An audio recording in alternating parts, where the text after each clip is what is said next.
if the game did not get as close as it gotten. And then now all of a sudden in the fourth quarter, the Lakers are in a tie ball game. And he says, you know what, let me go back to what I did in the first quarter and make sure we win this game. I want that to trend on Twitter tonight. He's used to carrying Cleveland with quotes on it underneath Derek Fisher. Big Game James, hold your thoughts. Yes, sir. The King is speaking with Mike Trudell in Cleveland. All right, LeBron, I got to ask you, how's that right hand feeling at the moment? Feels good, especially when it results in a win. So, that's my job. That's what I want to do. And it's always feel great to get a win, especially in purple and gold. Hey, you had it going from the beginning. Of course, you're there right near your hometown of Akron. As the shot keeps falling and you get to that point in the fourth quarter, what are you looking for from the defense and where are you trying to get to? Like I said, I want to just continue to build my game where I can beat them at all facets, from the perimeter, from the mid-range, from the low post. Just want to try to be that dominant where, I always keep the defense off balance, and I was able to do that tonight. 2012-13 is the last time that you were shooting this well from three. You're at 41% right now. Is there anything about the conception or the building of this team that's putting you in that spot? Anything that's helping you shoot the ball this accurately? No, I think it's just the work that I put in. Like I said, I want to continue to keep the defense at bay, continue to keep them off balance. Throughout my career, a lot of defenses have always tried to just keep me out of the paint and force me to shoot. So, if I want to continue to build my game and continue to be a complete player, I had to, figure out a way to shoot the basketball where I can extend the defense, and then it allows not only myself, but it helps our ball club. So, just always trying to, improve my game and keep an open mindset about how I can improve my game each year. All right, and last thing for you, I know these are just different times during the pandemic when you get to go back to Cleveland, not the same having the fans there, and just thinking about the I Promise school and everything. Fun at least for those kids to get to watch on TV, on local TV, and how much do you think about them in this time and not quite being able to go that full yard of going to see them? I think about them every single day. Every day I wear an I Promise rubber band.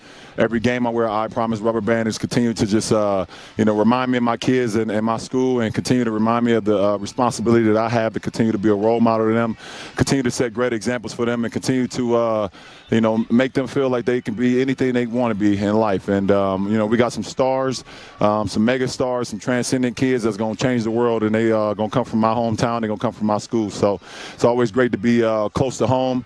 I got an opportunity to see my mom, got an opportunity to see my uncle yesterday. Just warmed my heart, even though it's a quick trip. But, anytime I could come back to home base and get settled in, it's a beautiful thing. So. All right, LeBron, we appreciate the time. 46 points, 10 straight road win. Have a good one, guys. Great interview there, Mike, talking about the I Promise School, what it means to him, seeing his mom, seeing his uncle. Obviously, the hot hand tonight. Big game. I want to get your thoughts because we had to cut you off and get to LeBron. We run out of ways to talk about him, but it's just so fun on nights like this. Yeah, I just wonder how long it's going to take the state of Ohio to name Akron, LeBron, Ohio. Yeah, at some point. He owns that. But yeah, I mean, I really don't have any more words to say about LeBron. He is just amazing to what he can do. And, if you want to be a professional in the game, I mean, this guy's a true professional. He knows everything. The owner of the company knows everything. He knows how to fix the pipes. He can go in the kitchen and do whatever needs to be done whenever it needs to be done. So he's an overseer. He knows how to train people. He knows how to coach. He knows how to do the job. And he did it tonight. He put on an outstanding show, going home, making sure that the Lakers didn't have a slip-up. Cleveland played really good. Yes, they did. And they outplayed the Lakers in a lot of categories, paint points, points off turnover and things of that nature. And they had opportunities. And had it not been for LeBron, they may have come up with a W because, AD didn't have his offensive game. He had some big block shots and scored when he had to. But that's why you pay for these type of brand players, Jordans, the Leonards, you pay for these. And this is what you expect. And we got it in Cleveland tonight. Second straight homecoming. On Saturday night, we saw AD dominate in Chicago. We see LeBron do it in Cleveland. That's the beautiful thing about this team. Everyone on the squad recognizes that. They knew it was LeBron's night. He had 4 threes in the first quarter. Then in the second quarter, he comes out dishing, gets everyone else a little bit involved. But every player on that team knew LeBron's night and he's going to carry the load. And he did fish. But the efficiency is what is just mind-boggling when you look at it. 19 of 26, 7 of 11 from 3. Fisher's only been 3 games on this road trip. And by the way, the Lakers are now 10-0 on the road. Their best start ever. But he had 6 threes in one game and 7 in another. He's just finding new ways to blow us away. Yeah, no, we talked about, again, prior to the game, his, as his game evolves, what areas, will we see him continue to grow into and expand. And when he's shooting the three-point shot at this level of efficiency, I mean, it exponentially shoots his points per game total up. And so when you start to think about the question of, will he get to number 2? Will he get to number 1 on the all-time scoring list? Okay, you don't shoot 7 for 11 from 3 every night, but he is getting comfortable shooting threes, into the high 30%, 40% range on an average basis. Fish, I didn't want to interrupt you because I loved what you were saying, but I wanted that play that we just saw to have its own segment, basically. Big game. Hopefully Manny can roll that again, our director. It's LeBron James going up and making the most ridiculous block late in that game that they actually reviewed. They called it goaltending, and it went LeBron's way. So let's take another look at that, and you guys can kind of break this play down. Yeah, no, I mean, at first glance, I thought it was goaltending. Yeah, it was just fun. He blocked it in the stands. That was amazing. Yeah. But the fact that I think Frank Vogel, the coaching staff, they had the sight line, the basket on that end of the floor. Point. That was, to me, the difference in them feeling confident that they could challenge it and possibly win that call. And the debate around when to challenge and when not to is always going around. That was a great challenge. Great challenge. The momentum with your team. By the way, 2-point game at that time, James. Yeah, I was looking at the play. LeBron is good at allowing you to go to the rim. He was chopping his feet. He sets you up, it looks like. He was timing it. So he had a good angle as to know whether the ball is going up. Let's take a look at it again. You will see LeBron right here. He's kind of measuring it on the weak side, so he knows the ball is going up. I don't think he's lost the challenge. I know he's asked for quite a few challenges, not a lot, but a couple over the season, and he's won. So he timed that perfectly, knew the ball was going up when he was going up for the block. He was a great defensive play. I'm just bummed for Kuz. He's the only guy that didn't get to see it, but he can go onto Twitter, on Instagram. Saw that brick wall. Big game. I think you went coaching staff. And you take your shot. Big move by the coaching staff, Frank Vogel, right there. Overturned. Good. Well, good call by you, buddy. Fish said it. The time, you only get one a game, I think. I think the timing of it is perfect. They saved it for the right moment. All right, let's get you to the highlight. Hey, AD, you had it going early in Chicago, and tonight LeBron seemed to be hot from the start. Just what did you see from him? And when he's hot like that, how do you adjust your game, if at all, on the offensive end? Yeah. I mean, we get out the way. He's at home. Like I said, I had to go in Chicago. I was at home. He come back. He's at home. He gets it going early. So that's what it is. I mean, when he's playing like that, it's fun to watch. It's amazing to see the shots he make and the shots he take. He's a hell of a player, great player. And everyone's cheering for him. He's back at home. We missed it last year. And so he get a chance to come back in and score maybe 45, 46, or something like that, back at home. So it's fun to watch. But I think for everyone else, we make shots for him to open the floor up. And when we made a couple of those shots, he was able to have the paint. He was able to have his jumper, get to that line. He had whatever he wanted. And he carried us to the win tonight. If you're not having an efficient night or your typical night on offense, do you double down even that much more defensively? Or I guess you always bring it on D, right? But is that something that you think, hey, all right, I've got to make sure to contribute this way on this end? Yeah. I mean, I pick it up more defensively. I try to offensive rebound, try to set good screens to get other guys open. I just try to do the other things that maybe don't show up on the box score. So, I try to find other ways to impact the game, and let the offensive side just come naturally. Dave? AD, LeBron had that block on Colin that was Ridiculous. the block after the challenge. There was the turnaround shot on the baseline. There was the logo three. Was there any moment in that kind of run he had that really stuck out to you, like, okay, he's really locked in, this is a special night for him? He had 19 in the first, 17 in the first, or something like that. Oh, it's over. It's one of those nights for him. He was, getting to the basket. He was hitting his three. Getting to the mid-range, hitting his turnaround. So, he wasn't missing. He had a very efficient game. And then late in the game, like you say, hit, I think, 3 threes. Got to the basket, got the steal for the dunk.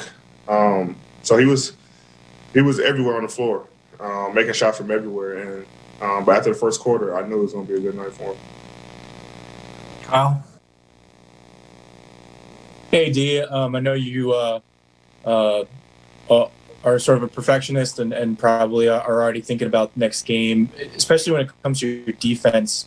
What gave you guys the most problems that Cleveland was able to do? Was it the pace? Was it the rim pressure? Where was the biggest pressure for you guys? I think they might be number one in the league in deflections and forcing turnovers, and we're kind of fed into that in the first half. We got a lot of deflections. We had a lot of good looks in that third quarter. We just missed a lot of wide open shots, but in their pace as well. They got a lot of young guys that play fast. Starting with Colin Sexton, who pushes the ball up the floor. And fine guys, and Osman, got hot from three, flying off pins, down screens and things like that. So, they're a young team. They play hard. They play fast. They get out in transition and they force turnovers. And we had a couple turnovers early that kind of got them going. Dan?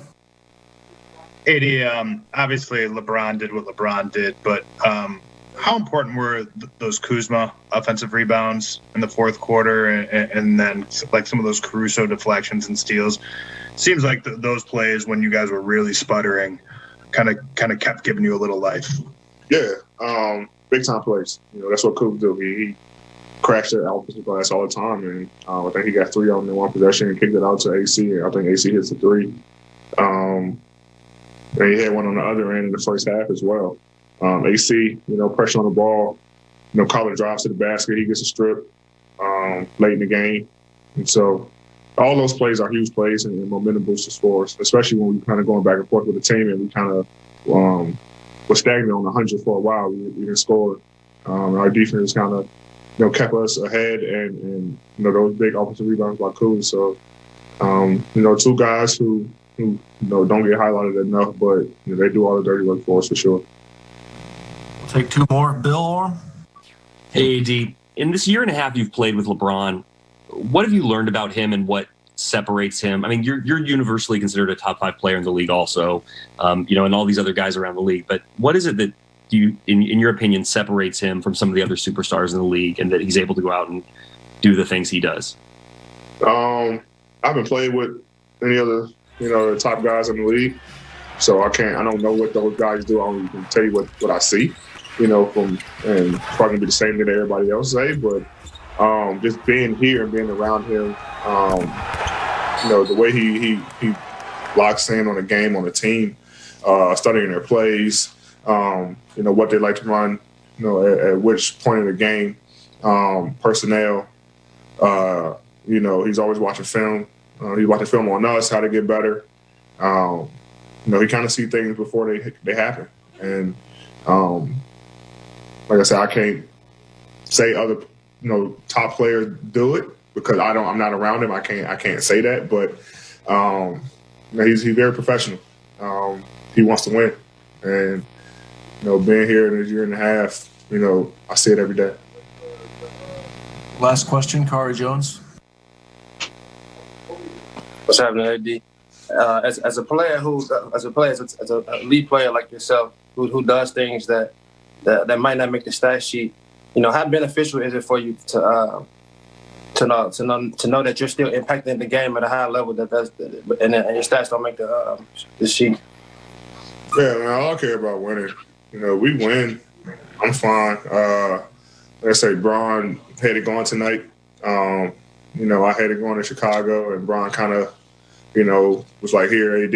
And, you know, I'm setting screens to him, get him open, get him the mismatches so he can go to work. You know, that's what we do. You know, we complement each other very well. And, you know, neither one of us is, you know, jealous of the other guy.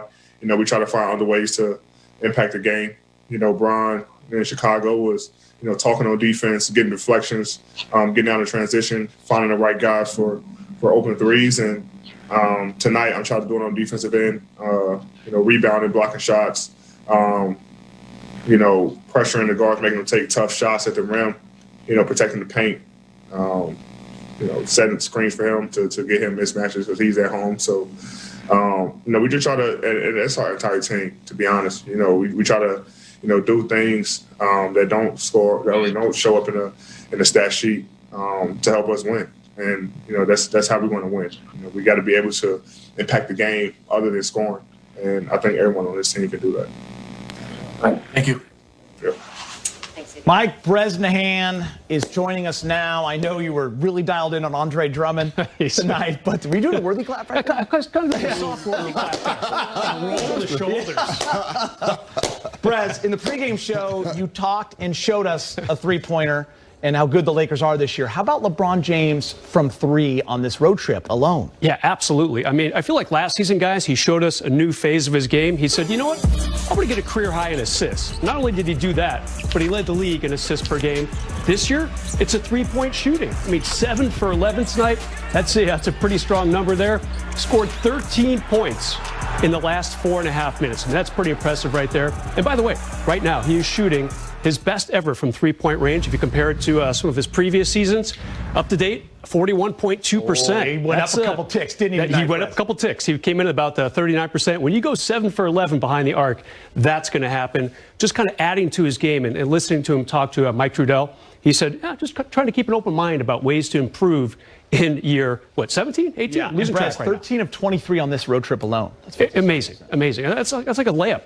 Percentage right there. But no, he's doing it behind the arc, and another logo 3, of course, tonight. All right, a lot of fun to watch. Lakers 7-game road trip continues on Wednesday. Everyone loves Duds. Here are his MVP rankings and standings. It's King James. Big game. Who's at 2, 3, 4, 5? Oh, no, it's got to be AD, Caruso, Montre. Dudley. We need a Dudley interview soon. Lakers extend their road winning streak to 10 in a row to start the year. Frank Vogel, he's speaking with Mike in the media. Good times. Hey, Frank, your thoughts on LeBron's game?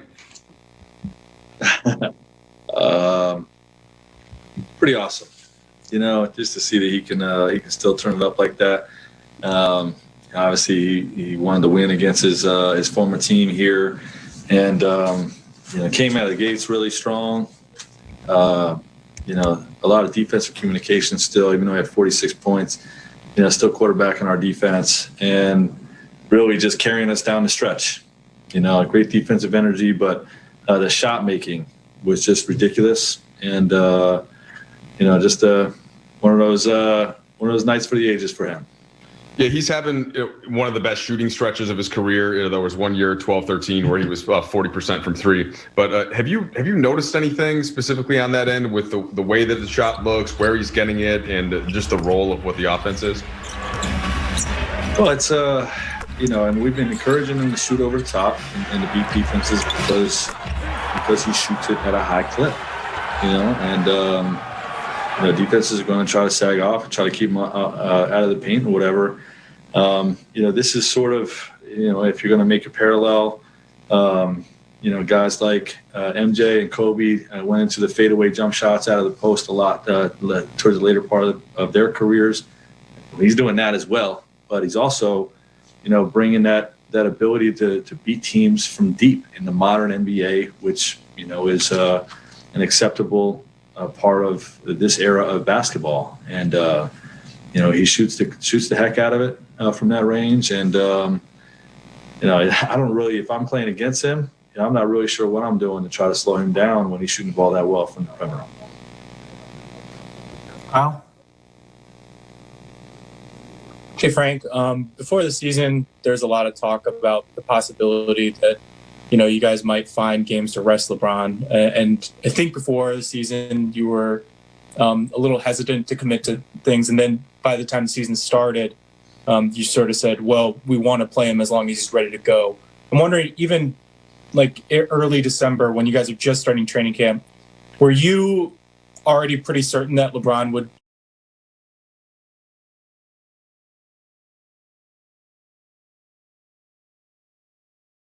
just play through it and just be able to go every night, or how sure were you on what your approach would be? Didn't know what to expect. He was going to have a green light and encouragement to manage his body early in the season based on how he was feeling, and we were prepared to let him sit some games out from time to time. He hasn't needed it. He's felt really good and wanted to stay in there, and we always give him the green light to stay in there too. So it's going to be that type of. It was that way last year with our group. It will be this year throughout the whole course of the season, all the way through the 72. Before that, we get to the playoffs, where we trust him to manage his body with the communication with the medical team. Little bumps and bruises like the ankle that it can be sore from time to time for him. And we just make these decisions on a game-by-game basis. But the plan A is for him to play, and then if there's a reason why he needs a game off, then then we'll give him a game off. But there hasn't been one to this point. Dan, you know what time it is, don't you? Ladies and gentlemen, just trying to take the light off the shine on my dome. Yeah, that was a little Argentinian embellishment. Vicious Focus. I forgot which plays we're about to watch and everything. I don't know why, I just love it. Yeah, I love the big game, James. I love it. It is not obnoxious. It is perfect. He'll scream it again if you want until he's eating right now. But Vicious Focus. Everyone's sitting down in the control room. I mean, everyone's here watching. You see at home, like everybody watching at home, you see how we all laugh at that, all of this extra stuff. Oh, no. It's in the contract. You see how we all laugh? We all laugh at this. You're GM now, too. What's going on. But, the focus, of course, tonight is on LeBron James and how he started this game with intent. Pick and roll situation. Centers like Drummond are going to be in what we call drop coverage most of the time. They are not coming out to this three-point line. So in that situation, LeBron knows he's going to have that three there all night. Scouting report on LeBron, because he's not historically been a high-percentage three-point shooter. You want to go underneath and force him to shoot it. Not that time, Jetty. Markieff Morris with the hustle. Watch the ball movement, the extra pass. Oh, cool. LeBron gives it up. Anytime you give it up, you end up getting it back most of the time. LeBron with the great catch and shoot three opportunity. And then here, good defense by young fella. He's doing a good job keeping them from getting penetration. Contested at the top, but it's too late. LeBron is too good. And that great off the flex screen. Good hard cut with pace and force. Forces two guys to come to him. And then, nice spin pass with the English on it. And then now mid-post up, watching. He's reading the defense. Where's the support? Montrez hiding in the dunker spot. That holds Drummond. Drummond can't leave Montrez. Brown comes right across the lane line with the nice running baby sky hook. And so that really, kind of set the tone for the game. LeBron shooting the ball from three so well, forcing guys to come out to him on the three-point line, starts to open up opportunities for his teammates. Great breakdown right there. And it was also fun to watch Dudley in the background. He is very active on that bench. Big game. We got one of your former teammates, Magic's tweets. We got Magic Jonhson saying LeBron James went back to Cleveland, put on show 46 points, basically saying he's making a statement for MVP. Big game. No doubt. He thought he was a candidate, possibility last season. And after winning the championship and having a strong start, he's definitely en route. Finished second to Giannis, but didn't get the votes. Not that many votes, and he had it. He stored that away. Fish. More to come on Axe. The second best moment came earlier in the pregame show. Big game. Don't back up, Brad. That's your shoot. Look at Brez feeling confident. The young man out of Buckley High School, Wisconsin. Hey, look, Brad. let me tell you something. I played a little intramurals in Wisconsin. Squares up here. Yeah. See, watch the left foot. Played three-man basketball. That is fundamentally correct right with there. a peach basket. Watch the left foot, square up, shoulder square, it knocks it down. Brett, you played 8-man football and 3-man basketball. 3-on-3 hoops. That wasn't bad, Brett. By the way, big game. Little Jack Sikma right there. I was impressed. I'll take that. I'll take Sikma. Jack Sikma. Funny story, Lakers are concluding practice probably 10 years ago. I think you were on the team, Fish. And Phil comes over, he says, Brez, shoot a three-pointer. I'm like, huh? Like his normal gear? Yeah, it's just like him and me. Everyone's kind of walking off. I'm like, all right. I'm wearing like a polo shirt and shorts in Miami or something in March. Shot it. Knocked it down. Made it. I was so happy. Phil's like, yeah, your form's not very good. And he kind of walked off. Even though you made the shot? I made the shot. I was so happy with myself. He's like, yeah, no, you got to work on it. Always playing games. You're still mental about that. Completely. Kyle Kuzma set a career high with 6 offensive rebounds. Big Game talked about that earlier. He's now speaking with Allie. Kuz, you guys knew coming in the Cavs and certainly what they're capable of, the way they've been playing as of late. This was just a 3-point game late there in the fourth. What would you say was required of you guys defensively to get the job done? I don't think it obviously we won the game because of defense and Brown hitting some big shots, but we really won in the last quarter and a half with just energy. You know, we picked our energy up. It was different than, you know, the first quarter or 2 quarters and a half. And, you know, we kind of just changed our energy and it changed the momentum of the game. And we got obviously more baskets on the offensive end because of it. And we made them turn the ball over all fourth. So. Energy paired with more baskets on the offensive end is because a lot of you, obviously career high with your 6 offensive rebounds. You guys were out-rebounded as a team by 3. But Kuz, what's the key for you when you're facing a team that's got the size that are so good at rebounding to get those extra possessions as you were able to tonight? It's very important, especially for a team like the Cavs. They play 2 7-footers sometimes. They play 2 true centers.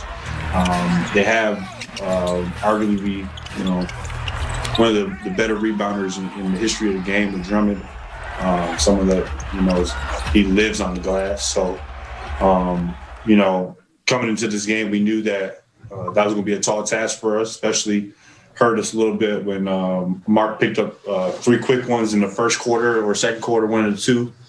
And, you know, we just knew we had to fight. We had to fight, so.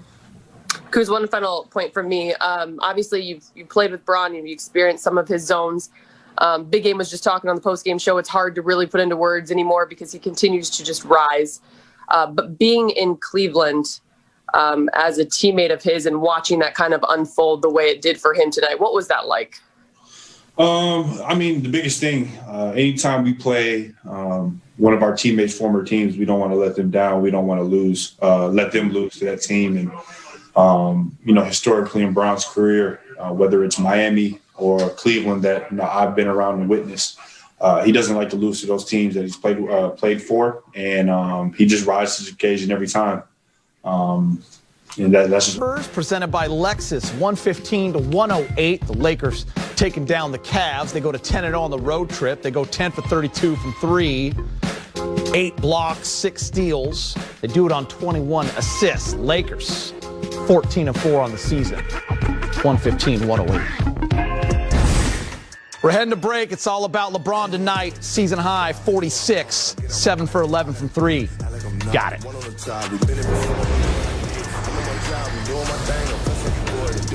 The biggest free safety you've ever seen, just like that play right there, rejecting at the rim, and then AD doing a great job, forcing the extra pass, Big play and then right continuing and pursuing to get the block, and then again, Lakers out in transition, and when LeBron is coming downhill with the shoulders, everybody's making a business decision. Nobody's getting in front of him to stop that. And again, all starting with great Lakers defense. That's why they're 10-0 on the road. Yeah, and listen, that's a great breakdown. It flies under the radar. Even AD said it. Plays that Kuz made tonight, like the 6 offensive rebounds, guys doing the dirty work. AD himself, he knew what kind of night LeBron was having, so he got the 3 steals and the 3 blocks. But big game, it all boils down to LeBron James. Returns to Cleveland. It's his night, 46 points. Yeah, I mean, he does it every night. You know, he monitors what the team needs. He saw AD getting off in Chicago, let him do his thing. Then he had to come to Cleveland tonight. Not the full offensive, power that the Lakers usually bring with AD and the full team. So he said, look, let me do what I do. And he just took over. And so it was a great win on the road led by your leader, who leads them every night. It just so happened tonight he had to drop 46 at home. Yeah, good point, James. I mean, AD did not shoot real well tonight, 5 for 16. We thought he might have broken out of that slump last game, but doesn't matter when you have this guy shooting the ball. Yet another logo three. Was that a half dozen for him so far this season? He's got about 6. Yeah, it's crazy. And let's not forget Kyle Kuzma. You mentioned him briefly. Yeah. 6 offensive rebounds. I feel like we can't say enough about Kuz. He's not really scoring on this trip. Only 4 points tonight. And you know what? I'm not sure it matters because the way he's rebounding, the way he's playing defense, he had that big block shot in the fourth quarter, kind of drew a look from you and me, Geet. We were sitting behind each other at our desks, and we were like, wow, Kuz, where did that come from? But he is just all over the boards. There it is right there off Jarrett Allen. And when you can't score, James Fish, you got to do other things in your game. And Kuz did that by getting the boards and playing some D tonight. That's what winners do. Right? Yes. Right. It's good stuff out there. They do things that positively impact the game regardless of their stats. Yeah, I mean, you see it in every sport, right? Not everybody can score the touchdowns or throw them or whatever, hit home runs. Like, you have to have guys on championship teams, and you both know this, James, guys that just play a role, right? Dirty work. And I give Kuz a lot of credit for knowing that he has a lot of offensive power. But he's on a team that doesn't need it every night, to score. So he's like, well, how? And most guys struggle with this. Most guys struggle with, they try to figure out, I got to score, I got to show them I can score. But he said, no, I'm going to show them I can get rebounds, I can block shots. And he's becoming not a different player, but he's just adding on to what he already had, which something we didn't see. We never seen the rebound. We never saw the block shots. We never saw the extra pass by Kuz. So now he's coming even more effective and more of a complete player. He's trying to catch Drummond for the rebounding lead. That's what I'm picking up on. I mean, he's just all over the rebounding glass. title. Right. Well, it's funny, though, to go back to what you guys were saying,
If you don't mind, first off, what went into tonight? The most points you ever scored against the Cavs.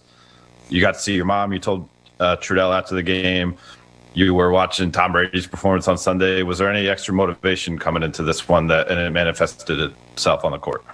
Home cooking. You get an opportunity to see your mom and get a home cooked meal. Saw my uncle. Just felt good to be back in my, in my haven, my rest haven, and that's being home. So, and also, obviously, you get inspired watching the greats play and, seeing Brady, see the things that he did with that team. That inspired me as well, but I just felt pretty good. I mean, as I have the whole season, I've been getting better and better as each game goes on, and felt good from the beginning and just trying to keep it going. And quick follow, Senator Rob Portman in your home state of Ohio announced he's going to retire in 2022, and there's some calls for you to step into the void there. What do you think about that? And would there ever be a political future for you? No, I haven't thought about that at all. Still got a job to do here and playing a game at a high level. I want to continue to see what I can continue to do at this, this beautiful game of basketball. I owe it to the game. It's given so much to me, so I owe it to the game. But I haven't even thought about, political stance or being in office and things of that nature on that side. That's definitely not in my thinking right now. Dan? Senator, I have a question. How fulfilling is it to come back to Cleveland and obviously play the game you had, but to do it, by showcasing the evolution of your game, right? The 3-point shooting is something that when you first entered the league, you didn't have to this level. What does that say kind of just about how a player's game is always evolving and continuing to change and get better? I just never put a ceiling on my potential. I've always, wanted to continue to get better and better and better to a point where I also now can dictate what the defense to do, and the defense can't dictate what I'm supposed to do. And when you're younger, you're learning, and your game is not where it can be or should be, and that's okay because, if you put the work in, you put the time, it takes a long time if you want it, if you want to be great. Like if you want to be, great at what you do, then it takes time. And I understood that, and, it takes, adversity after adversity after adversity. And, I saw a clip, which, was great yesterday from my good friend Travis Kelce when Nicole Hardman fumbled that punt return. He went to him on the bench and said, after the next possession, he got the end around for 51 yards, and then they went to him on the quick screen pass for a touchdown. Travis Kelce went to him on the sideline and said, that's how you handle adversity. That's how you handle adversity. You know how you handle it? Smack it in the mouth. And for me, I've always tried to handle adversity by just saying, let's smack it in the mouth and let's continue to get better and better and better. And the best teacher in life is experience. So I thought it's been part of my career. Hey, LeBron, can you take us through your day leading up to the game today and what you were not able to do that you would normally do in a game back in Cleveland? And what were some of the things that you obviously mentioned your mom, but the things you were able to do that? Well, besides not being able to stay at my own home, that's the only thing that was different. But I treated it just like a road game. I woke up, got treatment early, iced down, started to prepare for the game. We had our team meeting, ate breakfast, and then I took my pregame nap, and got up. As soon as I got up, I started preparing for the game a little bit, and then I put the film down. Then I started watching Frank Sinatra documentary. I finished that first episode, and then I got dressed and came to the arena, started to prepare for the game. So normal game day routine for me. Probably besides the documentary, but I had a little bit more time because it was an 8 o'clock game, so I got an opportunity to watch the Sinatra doc for a little bit. Kyle? LeBron, at the end of the third quarter, you missed a shot, and it looked like you were having an interaction with somebody on the sideline across from the Cleveland bench. I was wondering who that was, if that's someone you know, and if that added a little fuel to the fire, having someone sitting there live. There's someone I know for sure. Felt like he was just a little bit too excited about seeing me miss, and so that's what happened. Anything else on that, or he knows who he is, or? Yeah, I know who he is. He's part of the front office group. But he was really excited about me missing, that shot a little bit more extra than I would have liked. But, he got a root for his team, obviously. And he was, he showcased that. So, I knew I had another quarter. And the fourth quarter is my favorite. Jason Lloyd? Wow, so many ways to go after that one. But This has happened twice now where you leave and they have to put the wheels back on the organization and they rebuild this thing over a couple of years. Do you pay closer attention to them than you do any of the other teams just because it's hometown? Or are they just 1-29 aside on the nights when you're not playing them? Do you watch them at all during the season? Yeah, I still watch them because I still got a couple of teammates on the team. And then like a little brother of mine is on the team as well, and Darius Garland. Obviously, Kev is still here. Jetty is one of my. Obviously, you guys know my relationship with Jetty. I love that kid so much. I got an opportunity to play with Larry Jr. as well. And then the staff. Besides, I didn't play for Coach JB, but a lot of their staff members are still over there as well that I spent a lot of years with. And probably I call him the greatest equipment guy in the world. Mark Cashman, aka Cobra, he's phenomenal. Love that guy. I do play.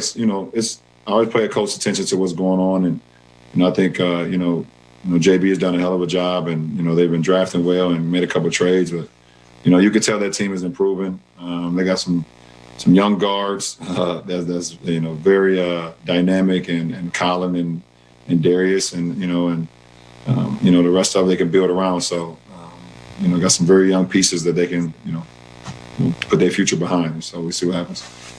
Can you give us the initials? Of who? Of the front office guy? No. Can you give us one of the initials? I ain't gonna oust him like that. I had to try. The good thing for him, I only come here once, so it's all good. Once a year. Thanks. Let's go to Marla Ridenour. Yeah, LeBron, sorry that for a non-basketball question, but I just want to ask you about the Tangier project. And is this just one step in the vision? I mean, are there still, is there more to come? Well, I mean, obviously this is a huge project for us. And us taking this building over, such a prestige building, such a monumental building in our hometown of Akron, Ohio. First of all, we even thank everyone that's been a part of this of allowing us to take that over and do what we want to do to it. But it's just about continuing to change lives and empower families and empower kids and give them a support system that they once believed that wasn't there. So for us to be able to take over this building and we're going to outfit it with so many different avenues for us to continue to build our families, continue to build our legacy. Through our kids and through our families, and this is just another step in the right direction. And there will be more to come, But we want to make sure we get this right, as we've done some things, that we have right now. We want to continue to build off of this and then go from there. Did it hurt a little bit that you couldn't stop by there? Big time, absolutely. I miss my kids. Last two, Chris Fedor. Hey, LeBron, good to see you again. Obviously, you've done the homecoming, the return thing, but when you come back to Cleveland at this point in your career, do you still get those added emotions because of everything that goes into it? Oh, absolutely. I mean, I've been in the league 18 years, and I spent 11 years out of that here. 7 and then 4. And to know what happened before I got here in 2003, to see the franchise and to see the type of conditions it was in, for us to just build and build and build and build and build all the way to 2016 till we was able to deliver a championship to this city, to this franchise. And it's something I will always, remember. It's a lot of things that you're going to forget throughout your life. Because of old age, or, the moment wasn't as great, or, you've had so many other great moments. But the moment that I spent here and the championship that we had in 16 and, me being drafted here, those are just moments I will never forget. So I would be unhuman, even though you guys probably think I am unhuman the way I play the game. But emotionally, it's still there always. And then was there something that said front office member said to you that really struck a nerve?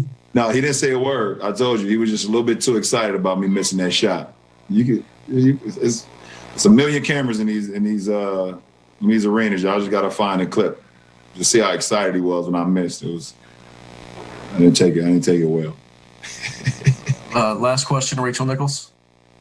LeBron, you have stretches of regular seasons over the years where you've worked on different things. I remember one year in Miami where you were very focused on your efficiency, right, for the whole month and different things like that. What are you focusing on in your game right now? What are you tinkering with or working to get better? Right now it's all about rhythm and continue to work on my conditioning. Obviously, after the short off season, I didn't get an opportunity to really dive into the lab like I've grown accustomed to over my career. I can break down a lot of film and then break down areas where I know I need to get better at. I didn't have much time, obviously, because of the quick restart. I didn't have much time to do that. So, working myself back into to rhythm, working myself back into, the best condition I can be in for long haul is what I'm really thinking about right now. And also just keeping my mind sharp. It's very challenging, when you do what we did in the bubble and then, come right back to it, 61 or 71 days later, 71 days, I think it was something like that. It was just, you didn't even get an opportunity to kind of like let your mind I couldn't even just like relax or just let my mind just go elsewhere. In the back of my mind, once they set that date for December 1st, my mind was already had to think about basketball. So, just keeping my mind sharp. That's the most important. That's the most important right now. Getting some great sleep, fueling my body with the right nutrition and things of that nature, and then just keeping my mind sharp. What are some things you can do for that to keep your mind sharp in the way that you're talking about? I can't tell all my secrets. I already got an open door policy with this league, players that won't guide us, but I can't tell it all. I got to save some for my book, Rachel. Good deal. Dave, thanks for the recommendation too on the doc too. It's pretty good so far. I'll let you know when I'm done watching episode 2. Yeah, you got it. Appreciate it. Thanks, guys.